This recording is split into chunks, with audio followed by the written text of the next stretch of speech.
Autumn rain tapped softly against the wide glass panels of the 39th floor penthouse, nestled in the heart of Vancouver. In the gray wash of daylight, Elliot Grant, 36, sat motionless in a leather chair by the window, eyes locked on his computer screen.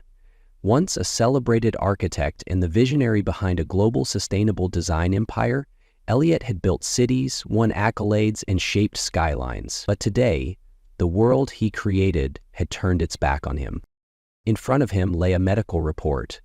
Cold, clinical, black and white words cut through his thoughts like a razor. Malignant brain tumor. Inoperable. Estimated time left, 12 to 18 months. His fingers dug into the armrests, veins bulging against pale skin. He made no sound, no cry of anguish. But inside, a tremor cracked the foundation of everything he believed in. Death, something he always thought would arrive later, after he'd done everything right, was now a looming verdict. He wasn't afraid of dying. He was afraid of being forgotten. A man like him, who designed green cities, who stood on international stages to accept awards, could he really vanish so easily? No wife, no children, no one to remember him once he was gone? Elliot Grant would disappear like he had never been here. He stood, walked to his desk, where an unfinished blueprint lay untouched, edges curling. His voice was barely a whisper as he said to himself, "A child. I need a child. Not for love, not for family, but to leave behind a legacy in flesh and blood. No treatment, no miracle, only power." And Elliot still had plenty of that, enough to buy the one thing he could not create on his own, a woman to carry the final hope of his life. Across the country, in a cramped fifth-floor apartment in Montreal, Clara Monroe, 27, sat by her brother's hospital bed. Her hands, once steady on a violin bow, now trembled as she wiped the sweat from Ben's forehead. He was only 15, his skin pale, lips dry, body frail beneath thin hospital blankets. Ben had a rare blood disorder. A marrow transplant was his only shot. That hope, however, came with a price Clara could no longer afford. She had already sold her violin, her concert dresses, even the dream of one day performing at the Royal Albert Hall. But none of it was enough. And time was slipping away. Her phone buzzed, a number she didn't recognize. She hesitated, then answered. "Ms. Monroe?" a deep male voice said. "I represent Mr. Elliot Grant. We have a proposal that could change your life." Clara frowned. "I don't have time for scams." "This is no scam," he replied calmly. $5 million. Your brother's full medical expenses will be covered up front. In exchange? She froze. Couldn't breathe. In exchange for what? "Mr. Grant wants a surrogate," he said flatly. "You will carry his child. Once delivered, you relinquish all rights. No contact. This is purely contractual." Clara gripped the phone tighter.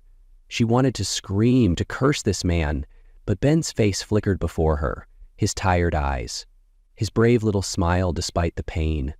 Her heart clenched. "Give me 24 hours, she whispered. "No more than that," he said, then hung up. The next day, Clara stepped into the icy conference room at Grant & Associates. The air was sterile, empty. Elliot Grant sat at the head of the table, posture perfect, eyes unreadable. He pushed a folder toward her. "Read it. You'll live in my estate, carry the child, deliver. I'll pay. No attachments, no claims, no future involvement." Clara skimmed the pages. Each clause sliced into her dignity like paper-thin knives. But then she saw Ben's face again, the brother she loved more than anything, her only family left. She looked up, voice shaking yet firm. "I'll sign, but I'm not a baby machine." Elliot's mouth twitched in something that wasn't quite a smile. "You're a clause, a contract. Don't expect anything else." Clara picked up the pen. Her fingers trembled. When she signed her name, it felt like a piece of her soul broke free and vanished. Elliot Grant's estate sat quietly on the western hills of Vancouver, surrounded by towering pine trees that stood like natural sentinels. From a distance, the glass and steel structure resembled a modern palace, reflecting the somber gray skies of early winter. But as Clara Monroe stepped through the heavy iron gates, what wrapped around her wasn't awe, it was suffocation. Her suitcase held only a few old clothes and a wooden box filled with sheet music. Fragments of a life once filled with music and dreams. The housekeeper, Mrs. Evelyn, a stern woman in her early 50s, greeted her with a tight-lipped expression. "Your room is on the second floor. These are Mr. Grant's house rules." Clara took the neatly typed paper and read, "Do not enter the third floor. Do not ask about Mr. Grant's personal affairs. Only appear when summoned. No noise, no disturbance." Each line felt like another chain being fastened around her throat. Clara nodded. "Understood," she said, voice quiet but firm. Her room was lavish but lifeless. No flowers, no art, just walls as white and blank as silence itself. That night, Clara couldn't sleep. The house felt too foreign, too cold. Her chest ached with weight she couldn't name. Drawn by instinct, she wandered to the living room. In the center stood a lone violin, old, untouched, as if it had escaped the purge of everything else new in the house. She lifted it gently, took a deep breath, and began to play a melody she had written for Ben. The notes floated, trembling yet soft, like memories whispered in the dark. Upstairs, Elliot stepped out of his study and froze. That sound, too real, too raw, it cracked open something in him he'd locked away for years. His chest tightened. He descended halfway down the stairs and saw Clara, brown hair cascading over her shoulders, arms wrapped around the violin as if it were breathing with her. "Miss Monroe," his voice cut through the music like a blade. Clara jumped, the notes halting in midair. "No sound is allowed in this house unless I say so," he said, each word rejecting her presence. Clara clutched the violin, eyes misty but gaze unyielding. "I'm sorry," she said softly. "I won't play again." Elliot said nothing, turned and walked away, but in that flicker of eye contact, Clara saw it. Not just coldness, but pain buried too deep for words. 5 days had passed since Clara Monroe entered Elliot Grant's mansion. She had grown used to the stillness, the endless white hallways, the soundless marble floors, the ever-watchful gaze of Mrs. Evelyn. But what she couldn't grow used to was the aching loneliness that crept into her chest like cold air through cracks in a wall. Every morning, Clara called Ben. His voice, fragile but bright, pulled her back from the edge. "I drew a violin today," he chirped. "I'll show you tomorrow." That sentence became her anchor. That afternoon, while aimlessly exploring the mansion, Clara found herself at the foot of the forbidden staircase leading to the third floor. A door stood at the end of the hallway, old wood, slightly ajar, as if inviting her in. Curiosity overtook obedience. She stepped inside. It was a small, dust-covered room, silent as memory. On a table sat a faded photo of a woman with warm eyes, holding a cello in her arms. An unfinished oil painting leaned against the window. A sunlit garden mid-bloom. In the corner, a wooden box overflowed with handwritten letters. Clara picked one up. The script was firm, emotional.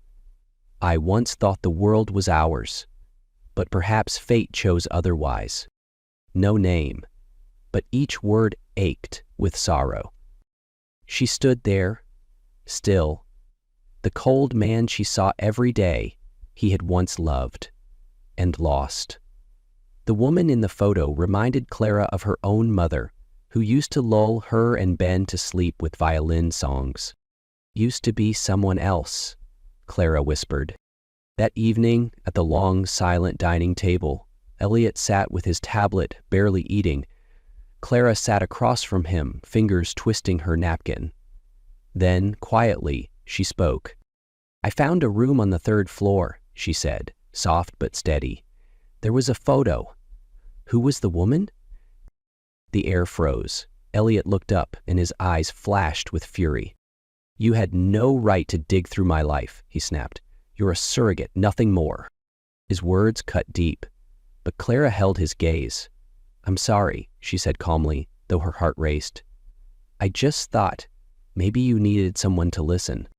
Elliot stood abruptly and walked out without another word. But Clara didn't regret what she'd said, because in his eyes, just for a second, she had seen pain. Real, unhealed pain. The medical suite inside Elliot Grant's mansion was sterile, quiet, and cold, just like the rest of the house. Clara Monroe sat on the edge of the exam bed, hands clasped tightly in her lap, eyes fixed on the white tile floor. Today was the day she fulfilled her side of the contract. Elliot's private physician, a composed middle-aged man with quiet eyes, entered with 2 nurses. Everything happened quickly, efficiently, and without unnecessary words. Clara never once looked up during the embryo transfer procedure. No comforting touch, no gentle question, not even a "Are you okay?" She was a body selected for genetic compatibility, good health, and a signature scrawled in trembled ink. When the nurse told her to rest for 30 minutes, Clara lay back and stared at the white ceiling, listening to the low hum of the ventilation system. Her heart no longer belonged solely to herself. It was now the beginning of something sacred and binding. Elliot didn't appear that day, not even a message, not even a glance. But Clara wasn't surprised. She hadn't expected anything from a man who had looked her in the eye and said she was a clause. Still, beneath her resigned calm, something in her felt hollow, not because of Elliot, but because the experience, this monumental, life-changing moment, had been stripped of its intimacy. For most, pregnancy was a miracle. For her, it was a transaction, a beginning calculated in numbers, sealed in ink, and bound in silence. Yet when she placed her hand gently on her stomach, still empty, but now seeded with the possibility of life, tears slipped from her eyes. "No matter how you came to me, I'll protect you," she whispered. That night, Clara couldn't sleep. She sat by the window, watching the rain fall gently onto the rose bushes below. Her hand rested over her belly, silently willing life to take root. And somewhere in that vast, quiet house, Elliot was also awake. He wasn't looking at blueprints. He wasn't sipping his usual glass of scotch. He was just sitting still, listening to the rain. He didn't believe in feelings, but he knew something had begun. That morning, soft rain fell over Vancouver. Clara Monroe had just ended her daily call with Ben, her heart lighter after hearing about his latest painting session at the hospital. As she lowered the phone, a knock came at her door. Mrs. Evelyn stood there, her usual stern face oddly softened. "Mr. Grant wants you to see the private doctor today. Prenatal checkup." Clara nodded, her heartbeat stammering. In the bright examination room, she lay still on the ultrasound table as the doctor studied the monitor. Then he smiled. "Congratulations, Ms. Monroe. You're carrying twins. Both babies look very healthy."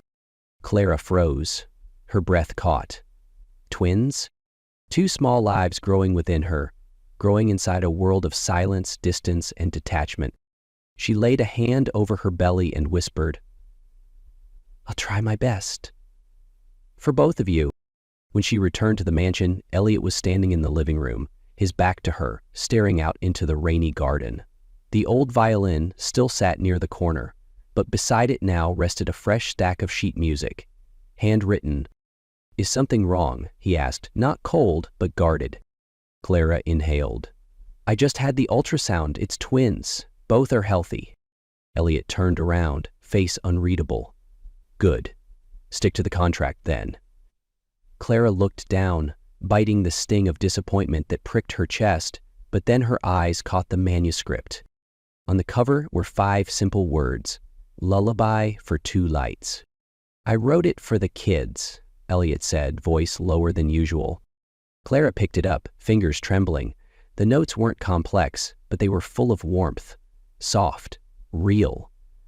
A part of him quietly offered, "May I play it?" He didn't answer right away. Then, finally, he nodded once. "If you want." Clara sat down, cradling the violin. She played, slowly, carefully, each note like a whispered blessing for the two lives inside her, and maybe for the man sitting behind her, no longer turning away. Elliot didn't leave. He stayed through every note, unmoving, and when Clara turned to look at him at the very end, she saw something in his gaze that hadn't been there before. Not ice, but a flicker of awakening. Ever since the lullaby had filled the living room, something had shifted. Not in words, Elliot Grant remained reserved, composed, and emotionally distant. But Clara could feel it. Subtle things. A glance that lingered longer, the space between them narrowing slowly, as though even silence now carried warmth. One morning, with rare sunlight spilling through the kitchen windows, Clara turned to him and smiled softly. "Today we're cooking together." Elliot raised an eyebrow. "I don't know how." "Then learn," she said, placing a carrot and knife on the counter before him. The kitchen echoed with the uneven rhythm of his clumsy cuts and Clara's gentle laughter. She took his hand in hers, guiding his movements. Her fingers brushed his. Warm, gentle. He froze for a moment, caught off guard by the unfamiliar sensation, but for once, he didn't pull away. The spaghetti wasn't perfect, but when they sat to eat, Elliot murmured, "Better than any restaurant." Clara smiled. She didn't reply, only watched him in quiet awe, as if trying to memorize the lightness of the moment. After that day, they went together to a prenatal appointment. Side by side in the exam room, they watched the monitor as two tiny heartbeats flickered to life. Neither of them spoke, but when Elliot reached over and gently squeezed Clara's hand, she felt it. This was real. On the way home, they stopped at a small baby boutique. Elliot picked out 2 pale blue onesies and a pair of tiny booties. "They'll wear these, right?" he asked, almost shyly. Clara nodded, her smile masking the ache behind it. She didn't know if he'd be there when that day came, but today she wanted to believe. In the days that followed, they worked on the nursery together. They painted the walls sky blue, pressed glow-in-the-dark stars to the ceiling, and assembled the crib side by side. When Elliot dropped a screw, Clara burst into laughter. He mock-glared at her, picked up a bit of dried paint, and tossed it at her playfully. "Since when are you allowed to laugh at me?" he teased, voice lighter than she'd ever heard it. Laughter echoed through a house that once knew only silence. Later, they collapsed on the floor, backs against the wall, breathless. Clara looked at Elliot, sweat on his brow, an unfinished smile on his lips, and thought, if I could freeze this moment, then maybe all the pain has been worth it. Elliot's private doctor called early that morning, requesting both of them to come in to review the latest test results. Clara felt a ripple of anxiety, but Elliot simply nodded, silent. On the ride to the clinic, neither of them spoke. His hand lay still on his lap until the car stopped and Clara reached for it. He didn't pull away. In the bright consultation room, Elliot sat upright, Clara by his side. The doctor looked at them with unreadable eyes, then spoke slowly. "The tumor's growth has slowed, significantly, unexpectedly. And there's something else. A surgical team from the US reached out to me. There's a new experimental technique. High risk, but there's a real chance." Clara stopped breathing. Elliot didn't blink. "You mean I could live?"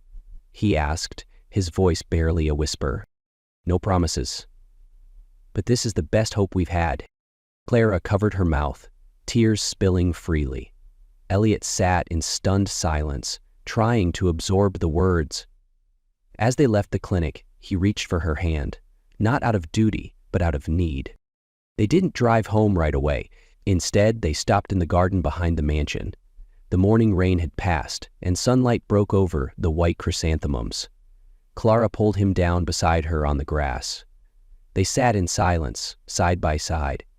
In Elliot's eyes, for the first time, she saw something soft. A dream. "I want to see them grow," he said quietly. "I want to raise them with you. I want to live." Clara smiled, tears still drying on her cheeks. But fate wasn't finished testing them. The next morning, Elliot returned to his firm for a board meeting. Before leaving, he pressed a kiss to Clara's forehead, now a familiar ritual. Clara brewed him herbal tea, then had a spontaneous idea: bring it to him as a surprise. When she arrived at the office, the receptionist waved her through, but just before reaching his door, Clara stopped cold. Inside, a tall blonde woman leaned over Elliot, arms around his shoulders. Her voice was soft, intimate. "Elliot, I know I made a mistake, but I want to come back. I still love you." It was Madeline, his ex. And Elliot didn't push her away right away. Then came his words: "Clara is just part of a contract. It's nothing binding." Clara didn't hear what came after. She had already turned, walking away, her heart shattering with every step. The afternoon rain poured relentlessly over the narrow road leading to a quiet suburb outside Vancouver. Clara Monroe sat in a dimly lit room of a small roadside inn, staring at the peeling wallpaper, her chest burning with silent grief. It had been 3 days since she walked out of Elliot's office. No messages, no calls. She had vanished, retreating into the echo chamber of her pain. The silver bracelet he once gave her, engraved with "We Walk Together," now lay untouched in a drawer. Every time she glanced at it, her heart clenched. She didn't blame him for having a past. She didn't hate Madeline, but those words, just part of a contract, cut her open in a way nothing ever had.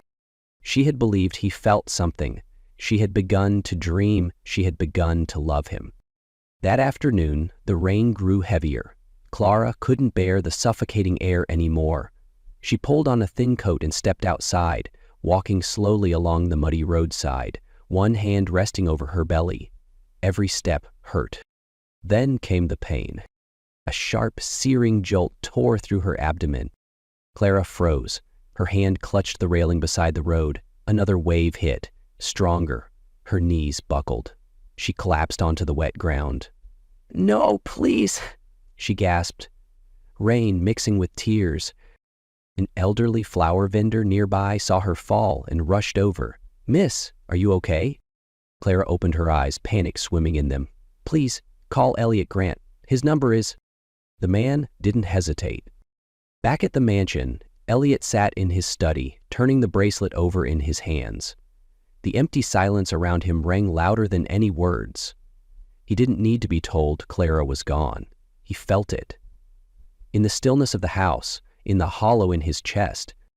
It wasn't until later that afternoon, when he stepped out of his office, that the truth hit him harder than he'd anticipated. His assistant looked up nervously. "Mr. Grant? Miss Monroe stopped by earlier. She had some tea for you, but she didn't stay long." Elliot froze. His gaze snapped to the still ajar conference room door. He walked in slowly, and when he saw the untouched cup of tea sitting on the desk, it all came together. She had heard. She had been there, standing behind the door. When Madeline clung to him, when, out of reflex and fear, he uttered the cruelest words he could have said, not because he meant them, but because he thought pushing Madeline away required pretending Clara didn't matter. But it was Clara who walked away, and she took his heart with her. He should have chased after Clara the second she left, but he had done nothing, and now it might be too late. Then his phone rang. A frantic voice. "Mr. Grant? A pregnant woman collapsed near Maple Road. She asked for you." Elliot froze for only a heartbeat. Then he grabbed his keys and rushed out. The rain blurred the road, but he didn't slow down. When he found Clara curled on the ground, soaked to the bone, something inside him shattered. "Clara!" he cried, dropping beside her. "Hold on, please. Don't leave me now." An hour passed. Then the doctor emerged. "She delivered early," he said. "Twin boys. They're in NICU but stable. She lost a lot of blood, but she'll be okay." Elliot collapsed into the nearest chair. Relief hit him like a wave, violent and humbling. Later, he was allowed into the recovery room. Clara lay pale and still, her hand resting over her belly as if still protecting what she nearly lost. He sat beside her, took her hand gently into his. Her eyes opened slowly, tired, clouded, alive. "I'm sorry," he whispered. "You were never just a part of a contract. You're the one thing I couldn't buy. and the only thing I'm truly afraid of losing." She said nothing. She didn't need to. She simply held his hand tighter.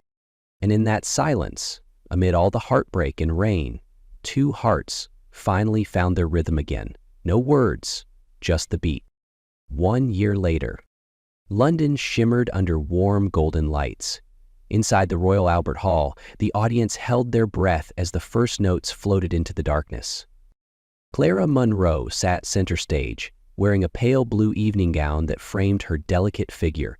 Her chestnut hair cascaded over her shoulders. In her hands was her old violin, the same one she once thought she'd lost forever. Tonight, it returned with her, as if memory itself had come home. She drew a long breath and began to play a second breath. The music soared, gentle as wind drifting through memory. Each note was a piece of Clara's journey, from despair to hope, from loss to love. Every phrase whispered, "I lived, I loved, I forgave." In the front row, Elliot Grant sat with their 1-year-old twins in his lap.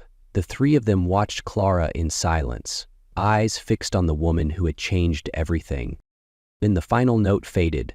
The hall erupted in applause. But Clara didn't stand. Instead, she looked down at the front row, where Elliot had risen and was walking slowly toward the stage. He wore a simple suit, his hands holding a small velvet box. When he reached her, Elliot knelt. "Clara Munro," he said, voice trembling slightly. "You gave me what I could never buy: life, trust, and love. Would you let me walk beside you for the rest of your life?" The hall fell completely still. Clara raised a hand to her mouth, eyes shining with tears. Then she nodded, whispering, "Yes." Applause broke again, this time not for music but for love, for rebirth, for a journey that had reached the edge of sorrow and found its way back to light. Under the glow of the stage, Clara and Elliot embraced. Behind them, the music had ended. But ahead of them, a new chapter had just begun, and, like all true symphonies, theirs needed time, years of quiet rhythms, of small days stitched together in love. 3 years later, their small cottage by Lake Okanagan glowed in the afternoon sun. Children's laughter rang through the garden, where the twins chased after a white dog named Melody. In the kitchen, Clara Munro sliced fruit for dinner, occasionally glancing out the window. Each time the kids dashed past, she smiled. Peace had never felt so simple or so deep. Elliot Grant stepped in from the backyard, clothes dusty, holding a small bundle of lavender still rooted in soil. He set it on the table. "For the bedroom. This scent helps you sleep." Clara looked at him, eyes full of quiet love. 3 years ago, he had laid on an operating table with a 50/50 chance. He fought, not just to survive, but to become a man who stayed. He was healthy now, but more than that, he had learned to stay, not out of fear, but love. Every day he chose them. That evening, as the sun dipped behind the hills, the family sat together. Clara played her violin. Elliot read aloud to the children. No promises, no diamonds, just heartbeats, breath, and presence. Life wasn't perfect, but they had walked through the storm and reached each other. And that was enough.